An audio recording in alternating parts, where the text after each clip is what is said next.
What's up, Corinth teens and Corinth teens families? Welcome to an episode of Family Convos, a post-youth group family discussion where you guys gather and talk about connection to Christ. Thanks for tuning in.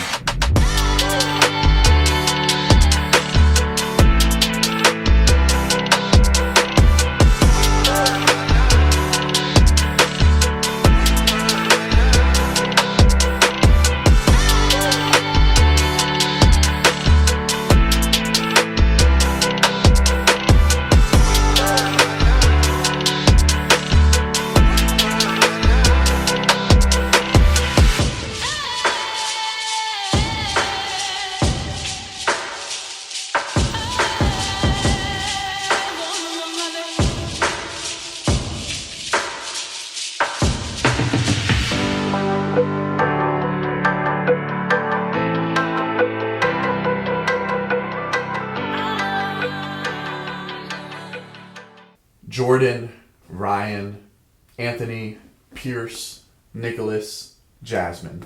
Those are 6 of my friends from my childhood. Some of them were middle school friends, some of them were high school friends, some of them were friends throughout both middle school and high school. But to be honest with you, I don't really have much of a relationship with those people anymore. And that's not necessarily a bad thing, it's not necessarily a good thing, but the reality is when I graduated high school, I moved 10 and a half hours away from San Antonio to Joplin, Missouri. And over time, the distance made it really difficult for me to be able to communicate well and often with all the people that I was connected with back home. Then when I was done in Joplin, I moved all the way here to Georgia, which is even further away from San Antonio. And once again, the distance and the communication was really difficult. And I'm not unloading this to you to say I miss my friends. I'm more just trying to make this point, that if you want to have a good relationship with somebody, you have to communicate with them.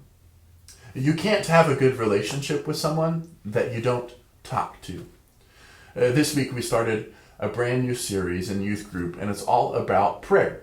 It's just talking to God. Sometimes we don't pray because we convince ourselves that we're too busy, or sometimes we just don't even know how to pray or what to say, or sometimes we just don't feel like praying, or sometimes we're angry and frustrated because we feel like there's no response on the other end. But the reality is, if you don't communicate with God, then it's really hard to have a good relationship with Him.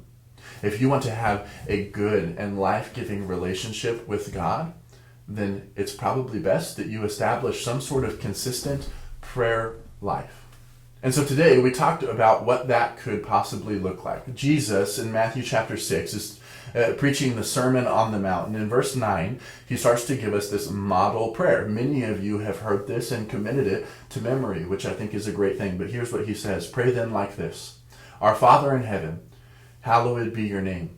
Your kingdom come, your will be done on earth as it is in heaven. Give us this day our daily bread, and forgive us our debts, as we also have forgiven our debtors. And lead us not into temptation, but deliver us from evil. This is a great model prayer. And the thing about this is, it's simple. It's so simple. All that it really does is, one, recognizes who God is. God, you are good, you are almighty, you are holy. But the second thing that it does is recognizes who we are not. God, you are good, but I'm a sinner, and I'm in need of forgiveness. God, you are strong, but I don't know if I'm able to provide for my and my family's needs. Will you help provide these things? A good prayer recognizes who God is and who you are not. If you do that on a consistent basis, you're well on your way to a good prayer life. But no matter what the prayer is and no matter what the prayer says, you need to start to establish this routine of prayer so that you can begin to experience a great relationship with God. And so here's what I want to encourage you to do as a family today. Answer these questions and then pray together. Here is question number 1. What are some reasons that you find yourself giving for not communicating with God? Question number 2. What are some things you can do starting right now to establish a more consistent prayer routine in your life. Question number 3 is less of a question and more of an activity. Pray together as a family right now.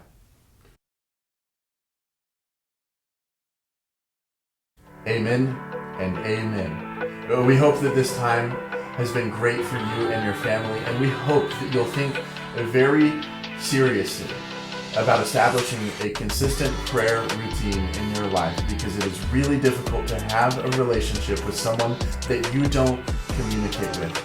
And so let's all, as a community of believers and as a family especially, begin to communicate with God on a daily basis so that we can experience good relationship with Him.